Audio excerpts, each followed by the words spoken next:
Kalian pasti mengetahui bahwa air dapat memiliki berbagai wujud, yaitu padat ketika membeku, cair dalam suhu ruang, dan gas ketika menguap. Perbedaan wujud air dapat terjadi karena adanya perbedaan interaksi antar molekul. Apakah kalian mengetahui jenis-jenis interaksi antar molekul? Mari kita simak pembahasannya berikut ini. Wujud suatu zat dapat dibedakan menjadi 3 jenis berdasarkan kerapatan antar molekulnya, yaitu padat, cair, dan gas. Dalam wujud padatnya, jarak antar molekul dari suatu zat sangat dekat, sehingga kerapatan antar molekul dalam zat tersebut adalah yang paling rapat. Dalam wujud gasnya, jarak antar molekul dari suatu zat sangat jauh, sehingga kerapatan antar molekul dalam zat tersebut adalah yang paling longgar. Sementara itu, dalam wujud cairnya, jarak antar molekul dari suatu zat tidak terlalu dekat dan tidak terlalu jauh, sehingga kerapatan antar molekul dalam zat tersebut adalah sedang. Artinya, kerapatan antar molekul dalam zat tersebut tidak serapat dalam wujud padat, tetapi tidak selonggar dalam wujud gas. Dengan demikian, dapat disimpulkan bahwa kerapatan antar molekul dari suatu zat memengaruhi kemampuan zat dalam bergerak seperti melakukan perubahan wujud.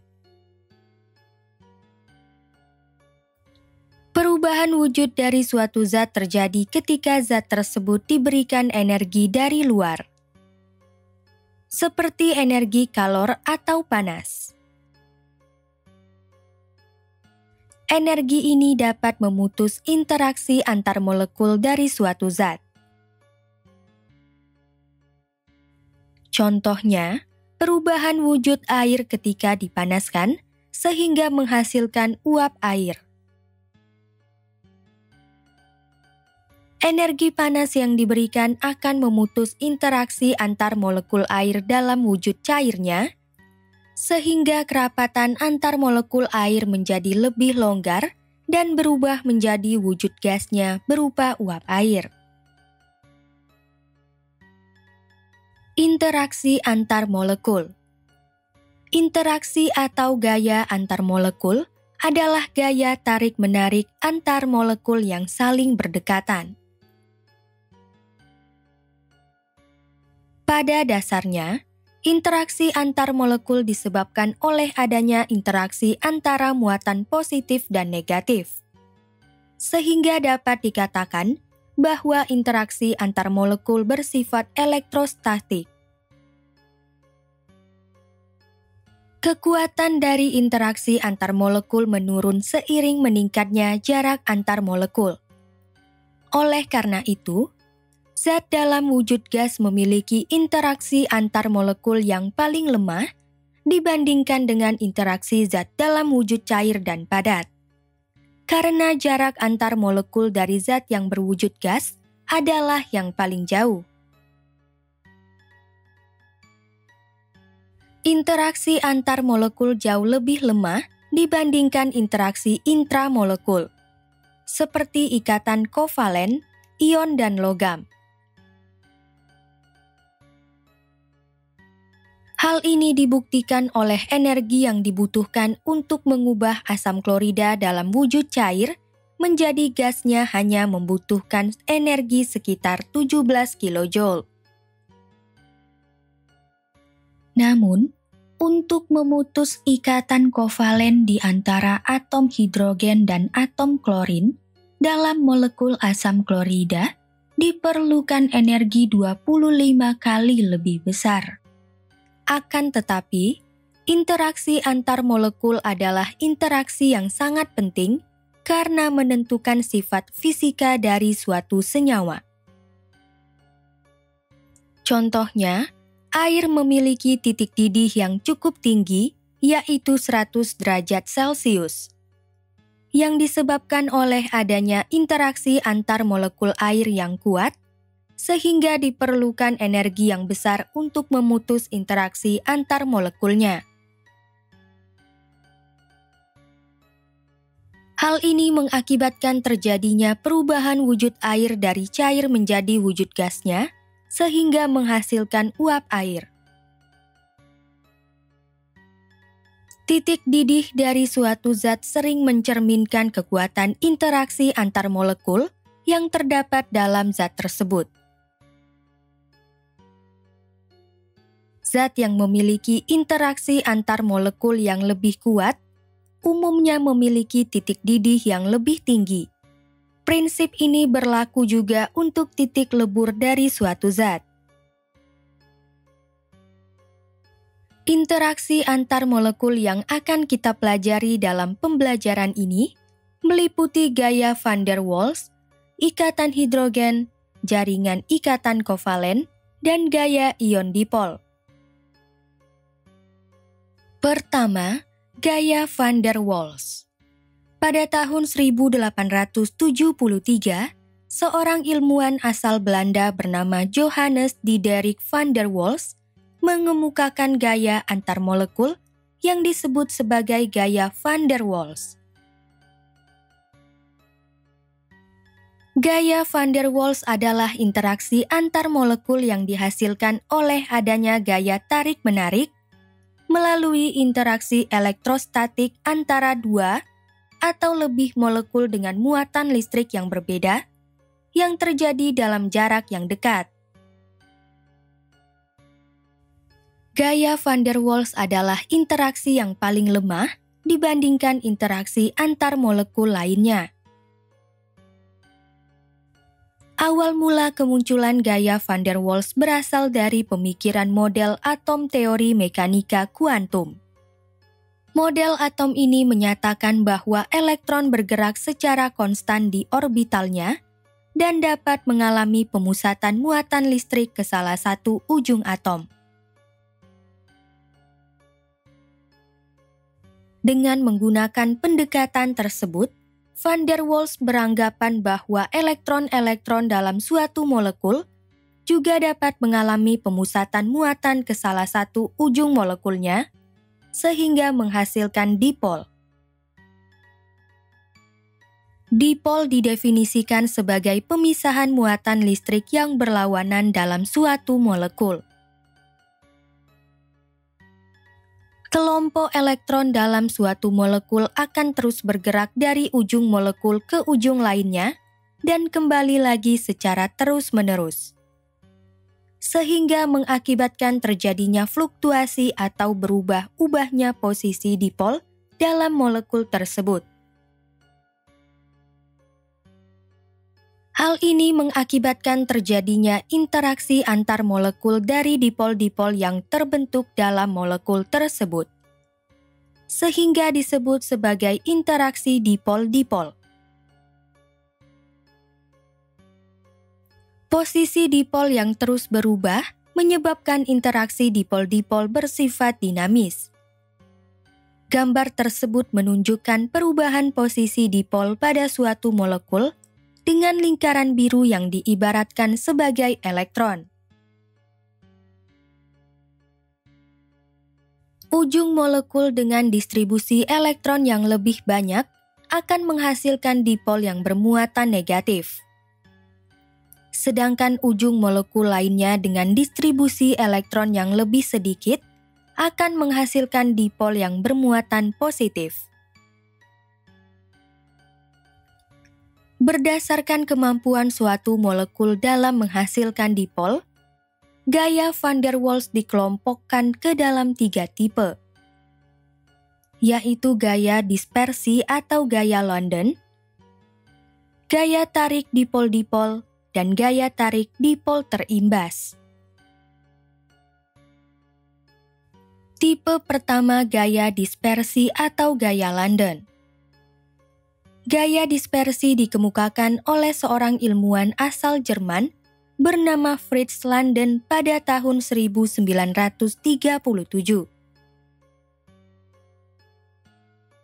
Gaya dispersi didefinisikan secara umum sebagai gaya tarik-menarik antara molekul-molekul kovalen nonpolar oleh adanya interaksi dipol sesaat dan dipol terimbas. Pada pembelajaran sebelumnya, kita telah mempelajari bahwa distribusi elektron dalam molekul kovalen nonpolar adalah merata untuk tiap atom yang saling berikatan.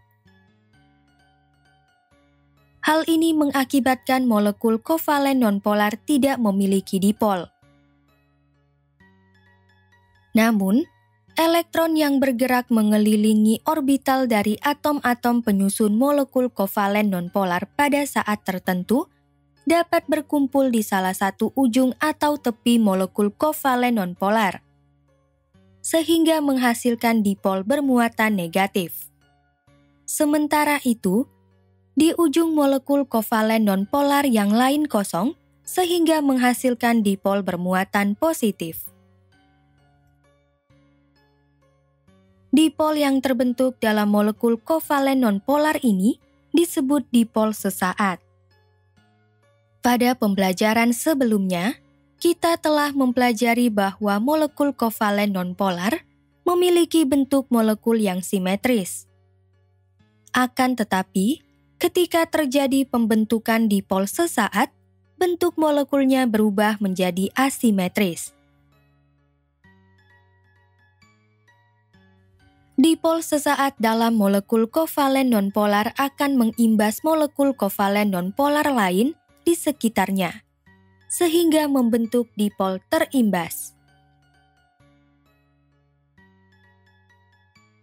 Terjadinya interaksi antara dipol sesaat dan dipol terimbas ini mengakibatkan terbentuknya gaya tarik-menarik antar molekul kovalen nonpolar yang disebut sebagai gaya dispersi atau gaya London. Oleh karena itu, dapat disimpulkan bahwa jika dipol sesaat terjadi dalam molekul kovalen nonpolar, gaya London akan terjadi.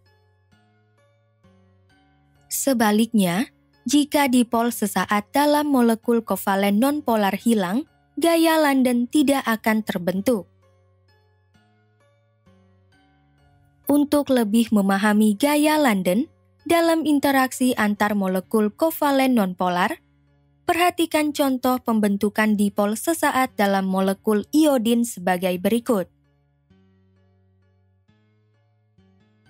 Molekul iodin adalah molekul kovalen nonpolar diatomik yang berasal dari atom-atom yang sejenis, yaitu atom iodin. Oleh karena itu, distribusi elektronnya dalam molekul iodin sama rata untuk kedua atom iodin. Meskipun distribusi elektron dalam molekul iodin sama rata, elektron dari atom iodin yang bergerak pada orbitalnya memungkinkan untuk terjadinya pemusatan elektron di salah satu ujung molekul iodin, sehingga menghasilkan dipol sesaat dalam molekul iodin. Molekul iodin dengan dipol sesaat kemudian akan mengimbas molekul iodin lain yang berada di dekatnya, sehingga membentuk dipol terimbas.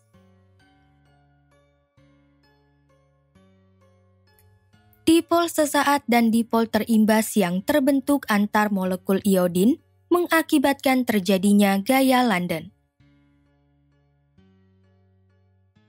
Faktor-faktor yang memengaruhi keterpolaran atau polarisabilitas molekul kovalen nonpolar.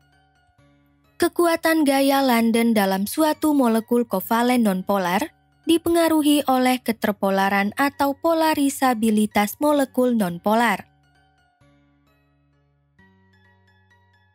yaitu kemampuan suatu molekul kovalen nonpolar untuk membentuk dipol sesaat dan mengimbas molekul kovalen nonpolar terdekatnya, sehingga menghasilkan dipol terimbas. Polarisabilitas dari molekul kovalen nonpolar dipengaruhi oleh ukuran molekul dan bentuk molekul. Pertama, ukuran molekul. Makin besar ukuran molekul kovalen nonpolar, makin banyak elektron yang tersedia. Dengan demikian, makin mudah terjadinya pembentukan dipol sesaat dan kemudian mengimbas molekul kovalen nonpolar terdekatnya. Hal ini menunjukkan bahwa makin besar ukuran molekul, makin besar polarisabilitas molekul kovalen nonpolar tersebut. Hal ini mengakibatkan gaya London yang terbentuk akan makin kuat. Contohnya, molekul neopentana dengan massa molekul relatif atau Mr sebesar 72 gram per mol, dan tetrametilsilan dengan massa molekul relatif atau Mr sebesar 88 gram per mol. Keduanya memiliki bentuk molekul yang hampir bulat seperti berikut. Senyawa dengan massa molekul relatif yang lebih berat akan memiliki ukuran molekul yang lebih besar. Dengan demikian, tetrametilsilan dengan massa molekul relatif dan ukuran molekul yang lebih besar dibandingkan neopentana akan memiliki gaya London yang lebih kuat. Makin kuat gaya London yang dihasilkan, makin banyak energi yang dibutuhkan untuk memutus interaksi antar molekulnya. Hal ini dibuktikan dengan titik didih dari molekul tetrametilsilan yang lebih besar, yaitu 27 derajat Celcius. Sementara itu, titik didih dari neopentana hanya 9,5 derajat Celcius. Kedua, bentuk molekul. Molekul kovalen nonpolar yang bentuknya memanjang lebih mudah untuk membentuk dipol dibandingkan dengan molekul kovalen nonpolar yang bentuknya bulat, simetris, dan memiliki rantai cabang. Contohnya N-pentana atau normal pentana dan neopentana yang memiliki rumus molekul yang sama, yaitu C5H12. Tetapi bentuk molekul keduanya berbeda. Molekul N-pentana atau normal pentana berbentuk memanjang, sedangkan molekul neopentana memiliki bentuk hampir bulat. Bentuk molekul yang memanjang dalam N-pentana memiliki luas permukaan yang lebih besar untuk saling kontak antar molekul dibandingkan dengan neopentana. Molekul kovalen nonpolar dengan luas permukaan yang lebih besar ini dapat meningkatkan polarisabilitas dibandingkan dengan molekul kovalen nonpolar dengan luas permukaan yang lebih kecil. Dengan demikian, N-pentana akan memiliki gaya London yang lebih kuat dibandingkan dengan neopentana. Makin kuat gaya London yang dihasilkan, makin banyak energi yang dibutuhkan untuk memutus interaksi antar molekulnya. Hal ini dibuktikan dengan titik didih N-pentana yang lebih besar dibandingkan neopentana. Titik didih N-pentana adalah 36,1 derajat Celcius. Sedangkan titik didih neopentana hanya 9,5 derajat Celcius.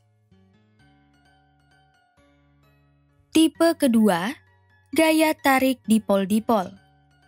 Gaya tarik dipol-dipol adalah interaksi antar molekul yang terdapat dalam molekul kovalen polar. Pada molekul kovalen polar yang distribusi elektronnya tidak merata, akan dihasilkan dipol yang sifatnya permanen. Makin besar momen dipol yang dimiliki oleh molekul kovalen polar, makin kuat gaya tarik dipol-dipol yang dihasilkan. Gaya tarik dipol-dipol lebih kuat dibandingkan gaya London dalam molekul kovalen nonpolar. Namun, apabila massa molekul zat yang dibandingkan berbeda jauh, pengaruh gaya London lebih dominan, sehingga titik didih massa molekul zat yang jauh lebih besar menjadi lebih tinggi. Hal ini disebabkan dalam molekul kovalen nonpolar. Dipol yang terbentuk hanyalah dipol sesaat. Sedangkan dalam molekul kovalen polar, dipol yang terbentuk adalah dipol permanen. Contoh gaya tarik dipol-dipol adalah gaya tarik dipol-dipol dalam molekul asam klorida sebagai berikut. Tipe ketiga, gaya tarik dipol-dipol terimbas. Gaya tarik dipol-dipol terimbas adalah interaksi antar molekul yang terjadi antara molekul kovalen polar dan molekul kovalen nonpolar. Molekul kovalen polar yang memiliki dipol permanen akan mengimbas molekul kovalen nonpolar di sekitarnya. Dengan demikian, molekul kovalen nonpolar tersebut akan memiliki dipol terimbas. Hal ini mengakibatkan terjadinya gaya tarik-menarik melalui interaksi elektrostatik antar molekul kovalen polar dan kovalen nonpolar. Gaya tarik ini disebut sebagai gaya tarik dipol-dipol terimbas. Berdasarkan contoh tersebut, molekul air dalam molekul kovalen polar yang memiliki dipol permanen.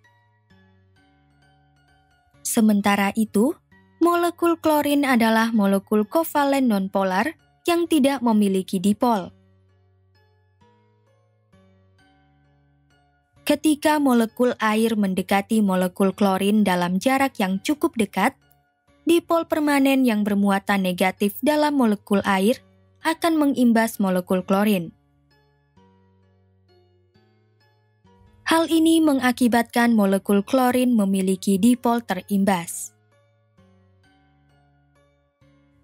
Adanya dipol permanen dalam molekul air dan dipol terimbas dalam molekul klorin menyebabkan terbentuknya gaya tarik dipol-dipol terimbas.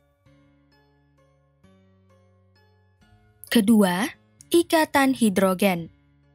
Ikatan hidrogen adalah interaksi antar molekul kovalen polar yang melibatkan interaksi atom hidrogen dengan atom oksigen, nitrogen, dan fluorin yang bersifat lebih elektronegatif dibandingkan atom hidrogen. Karena molekul yang terlibat dalam ikatan hidrogen hanyalah molekul kovalen polar, dalam suatu ikatan hidrogen juga akan terbentuk gaya tarik-menarik dipol-dipol. Contoh ikatan hidrogen adalah ikatan yang terjadi antar molekul air sebagai berikut. Untuk membedakan ikatan kovalen dan ikatan hidrogen yang terdapat di dalam molekul kovalen, ikatan kovalen digambarkan dengan garis lurus dan ikatan hidrogen digambarkan dengan garis putus-putus.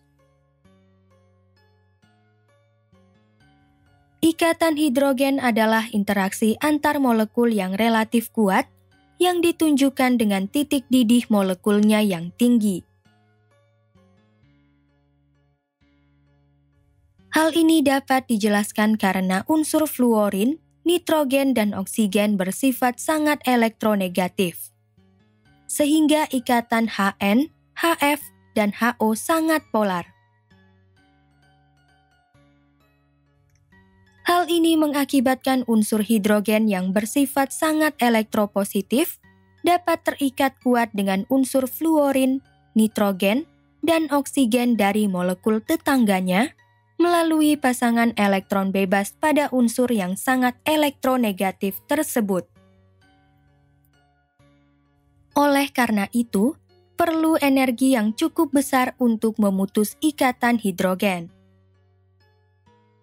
Berdasarkan grafik titik didih berbagai molekul, molekul yang mengandung ikatan hidrogen seperti air, asam fluorida, dan amonia memiliki titik didih yang lebih tinggi dibandingkan dengan molekul-molekul lainnya yang tidak mengandung ikatan hidrogen. Titik didih yang tinggi ini menunjukkan bahwa interaksi antar molekul dalam ikatan hidrogen sangat kuat. Untuk lebih memahami hubungan titik didih dengan ikatan hidrogen, perhatikan penjelasan perbedaan antara titik didih dari molekul air dan asam fluorida yang mengandung ikatan hidrogen sebagai berikut. Air memiliki titik didih yang lebih tinggi, yaitu 100 derajat Celcius. Sedangkan asam fluorida memiliki titik didih yang lebih rendah, yaitu 19,5 derajat Celcius. Hal ini disebabkan interaksi antar molekul dalam molekul air lebih kuat dibandingkan dengan interaksi antar molekul asam fluorida. Kekuatan interaksi antar molekul ini dipengaruhi oleh banyak ikatan hidrogen yang mampu dibentuk antar molekul air dan antar molekul asam fluorida. Makin banyak ikatan hidrogen yang terbentuk, makin kuat interaksi antar molekulnya. Setiap atom oksigen dalam satu molekul air mampu membentuk 2 ikatan hidrogen dengan molekul air yang berdekatan. Sementara itu, setiap atom fluorin dalam molekul asam fluorida mampu membentuk 1 ikatan hidrogen dengan molekul asam fluorida yang berdekatan. Ketiga, jaringan ikatan kovalen. Interaksi antar molekul yang sangat kuat adalah jaringan ikatan kovalen. Jaringan ikatan kovalen merupakan susunan atom-atom dalam 3 dimensi yang kaku dan besar yang dihubungkan oleh ikatan kovalen yang sangat kuat. Ikatan ini dapat membentuk struktur molekul kovalen raksasa dengan titik didih dan titik leleh yang sangat tinggi. Contohnya, intan, grafit, dan silikon dioksida. Intan dan grafit. Intan dan grafit memiliki komponen penyusun yang sama, yaitu atom karbon. Atom karbon adalah atom dengan nomor atom 6 dan memiliki elektron valensi 4. Di dalam intan, setiap atom karbon terikat secara kovalen dengan 4 atom karbon lainnya dan memiliki struktur tetrahedral. Sementara itu, di dalam grafit, setiap atom karbon terikat secara kovalen dengan 3 atom karbon lainnya dan memiliki struktur heksagonal yang berlapis. Di dalam intan, setiap atom karbon akan menggunakan 4 elektron di kulit valensinya untuk membentuk ikatan kovalen tunggal dengan 4 atom karbon lainnya. Hal ini mengakibatkan terbentuknya jaringan ikatan kovalen yang kokoh dan stabil. Sementara itu, di dalam grafit, setiap atom karbon akan menggunakan 3 elektron di kulit valensinya untuk membentuk ikatan kovalen tunggal dengan 3 atom karbon lainnya. Karena atom karbon memiliki 4 elektron valensi, tetapi hanya 3 elektron yang digunakan untuk membentuk ikatan kovalen, masih terdapat 1 elektron valensi dari atom karbon yang tak berpasangan. Hal ini mengakibatkan jaringan ikatan kovalen yang terbentuk dalam grafit menjadi kurang kokoh dan kurang stabil. Satu elektron dalam atom karbon di dalam grafit yang tak berpasangan akan mengalami tumpang tindih orbital dengan atom karbon lainnya. Tumpang tindih ini mengakibatkan atom karbon dengan elektron tak berpasangan tersebut menjadi berpasangan. Dengan demikian, tiap atom karbon dalam grafit akan memenuhi kaidah oktet, yaitu memiliki elektron valensi berjumlah 8. Perbedaan kemampuan pembentukan jaringan ikatan kovalen dari atom karbon di dalam intan dan grafit mengakibatkan keduanya memiliki sifat kimia dan fisika yang berbeda. Dari sifat fisiknya, intan berupa kristal tak berwarna yang berkilau dan sangat keras. Sedangkan grafit berupa padatan berwarna hitam dan mudah rapuh. Selain itu, intan dan grafit memiliki titik didih dan titik leleh yang tergolong tinggi. Intan mempunyai titik didih 4.827 derajat Celcius dan titik leleh 3.550 derajat Celcius. Sedangkan grafit memiliki titik didih 4.200 derajat Celcius dan titik leleh dengan kisaran 3.652 sampai 3.697 derajat Celcius. Titik didih intan lebih tinggi dibandingkan grafit, karena jaringan ikatan kovalen dalam intan jauh lebih kuat dibandingkan jaringan ikatan kovalen dalam grafit. Silikon dioksida.